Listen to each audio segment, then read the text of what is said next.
Livro de Mateus, o capítulo é 8, versículo a partir do 23.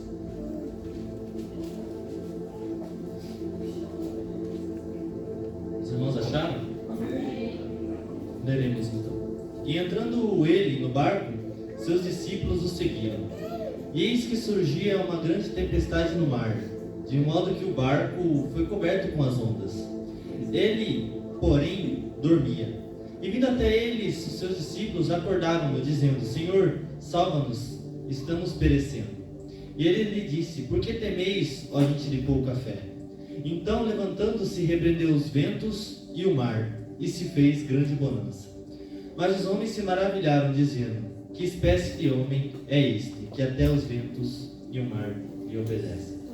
Pode sentar. Glória a Deus. Irmãos, há uns versículos atrás do capítulo 8, vai dizer que Jesus ele estava ensinando para o povo, né? E seria como se fosse, para interpretar aqui, eu meio que colocaria que era Jesus estava ensinando como se estivesse dentro de uma sala de aula, como nós estamos aqui. Então ele começa a ensinar a palavra, as coisas sobre o reino de Deus. E eu acredito que dentro de uma sala de aula, né, eu acabei de sair do ensino médio, e dentro de uma sala de aula, irmãos, sempre tem pessoas de diferentes caráter, de diferente, digamos, espécie e formas de interpretar o professor. Dentro da sala de aula tem a pessoa que presta atenção no professor.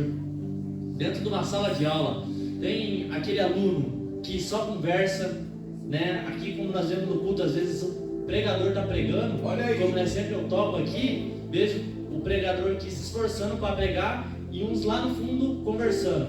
É uma sala de aula. E dentro da sala de aula tem os que só vão para comer, os que só vão para dormir, ou os que só vão para fazer presença dentro da sala de aula. Olha só, desse Deus. E Jesus começa a ensinar, começa a falar sobre o reino, começa a explicar.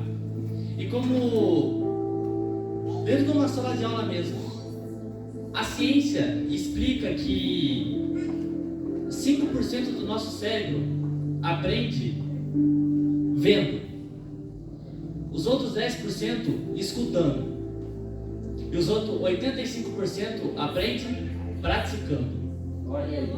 Colocando a mão na massa. E é isso que acontece. Jesus, eu acredito que Jesus começa a ensinar para o povo, e ele vê o povo de diversas formas, uns ensinando, outros bagunçando. Só que daí ele fala: tem os 5% que está querendo aprender aqui.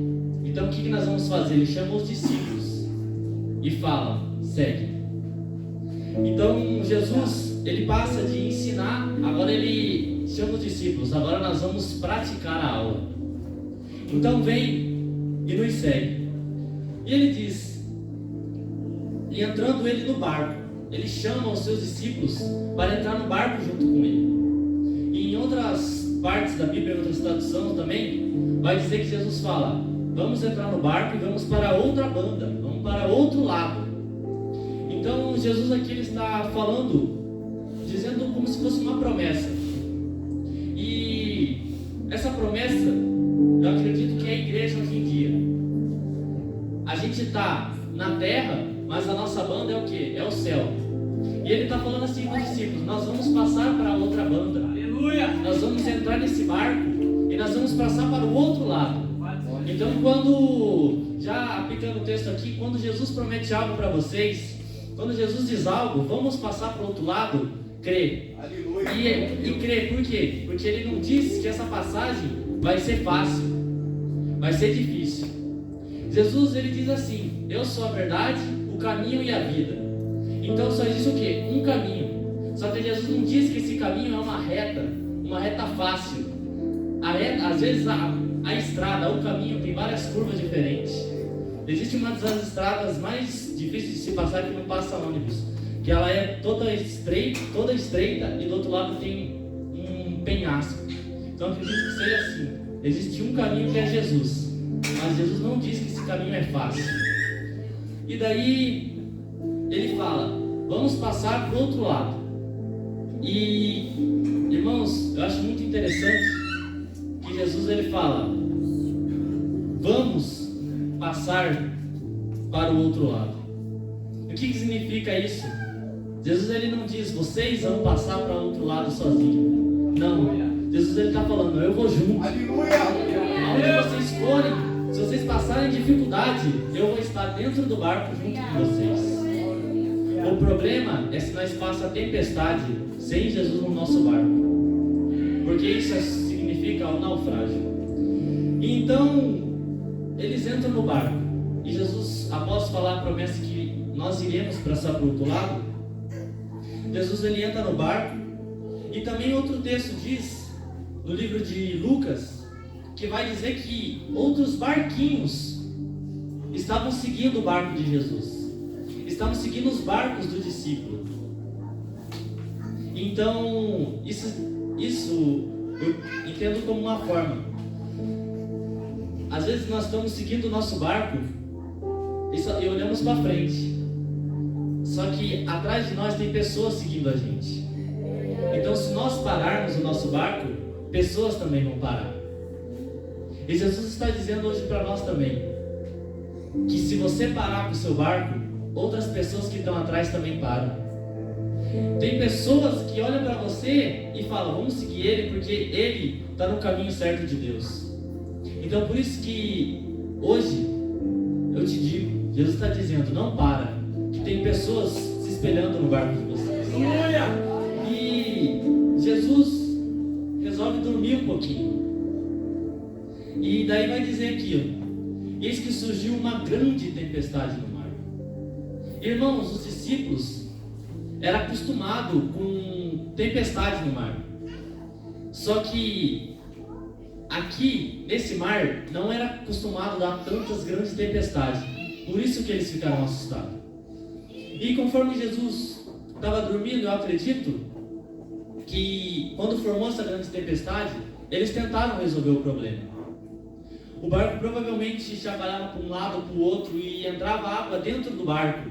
E o que eles tentavam fazer? Pegar a água e jogar para o mar de novo. E às vezes é assim os nossos problemas também. Às vezes acontece problema, pastor Leno, que começa a entrar dentro do nosso barco e nós começamos a tentar tirar esse problema. Mas nós esquecemos, irmão, que Jesus está no nosso barco.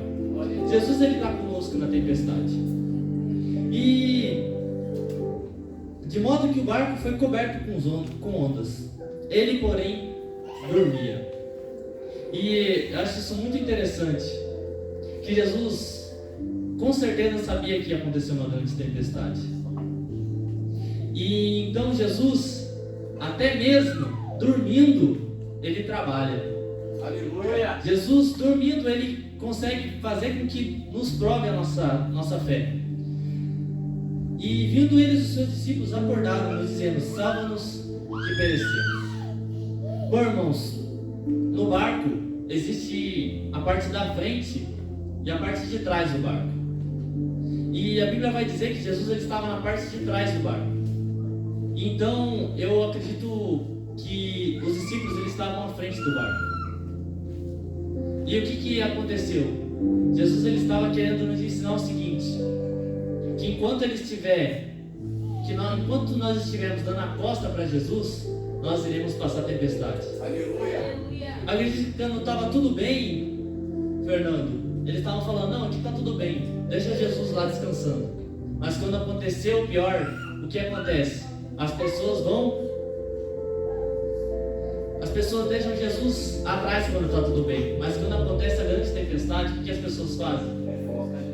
Vai buscar Jesus. Glória! E Jesus está falando que tem pessoas aqui que estão deixando Jesus atrás e está passando tempestade. E ele está falando: coloca eu na frente. Glória! Coloca eu na frente que a tempestade irá acalmar. É isso aí. E é sempre assim. Quando está tudo bem, quando está mil maravilhas, as pessoas esquecem de Jesus. Eu vejo diversos amigos que estavam na igreja e receberam uma bênção de Deus, irmão, se afastaram da igreja. É por isso que eu escutei um dia o pastor Renato falando no carro, que Por isso que às vezes Deus não abençoa a gente. Porque se Ele abençoar, a gente sai da igreja, a gente esquece. Então Jesus está falando, não deixe Jesus atrás no barco, deixe Ele sempre na frente. E conforme eles foram acordar Jesus, Ele disse: Senhor, salva-nos que estamos perecendo. E Jesus diz: por que temeis, ó gente de pouca fé? Irmãos, às vezes acontece isso, que nós passamos tempestades também. Por quê? Porque Jesus disse para eles, antes deles passarem para o outro lado, o que Jesus disse? Nós vamos passar para o outro lado. E conforme eles estavam na metade do caminho, eles se esqueceram do que Jesus disse no começo. Mas não. O que acontece? Jesus, Ele repreende eles por quê? Porque eles não creram no que Jesus tinha dito há pouco tempo atrás. E às vezes nós temos que lembrar do que Jesus já disse para nós confiar nele na metade do caminho. E conforme Jesus acorda, Jesus repreendeu o quê? O vento. E eu acho muito interessante isso, por quê? Porque se fosse na nossa percepção, se fosse ali no nosso momento, o que nós ia repreender? O mar. Só que por que Jesus não repreende o mar? Porque se Ele repreendesse o mar, eu acredito que o mar já ia sair com tudo assim, o barco ia cair no chão em terra. Mas Jesus, Ele repreende o quê? O vento.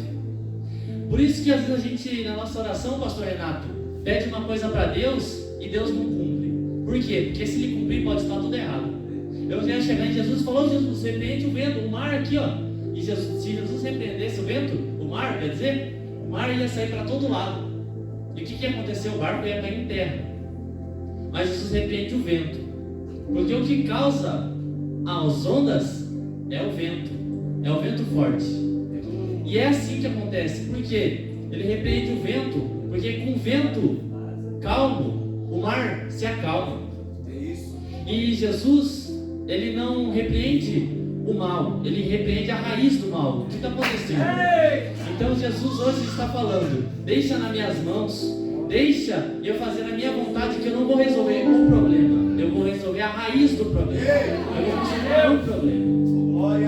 Eu sempre vejo aqui o pastor Leandro falando que Deus, Ele não quer nos ajudar, Ele quer resolver os nossos problemas. Às vezes a gente pede, né? Deus me ajuda, mas Deus, Ele quer fazer algo maior nas nossas vidas. E nós sempre temos que deixar na mão de Deus. E Ele diz assim: repreendeu os ventos e o mar, e fez o que? Grande bonança. E é aquele clichê gospel, né, que eu sempre escuto: depois da luta vem o que? A vitória. E é assim, a luta vem e passa. Depois vem o que? A bonança, a felicidade. E Jesus, Ele está... E daí os discípulos se maravilhavam e disse: que espécie de homem é este, que até o vento e o mar lhe obedecem? E é essa pergunta que nós vamos fazer, irmãos, acredito, na nossa carreira cristã inteira. Porque todo dia nós surpreendemos com Jesus e nós nos perguntamos: que espécie de homem é este? Então, irmãos, é isso que a palavra de Deus tem para dizer para nós. Que no começo pode ser, nós vamos estar estável, mas na metade da nossa carreira cristã pode estar o mar se balançando, o grande vento. Mas Jesus está falando para nós aguentarmos, que logo vai vir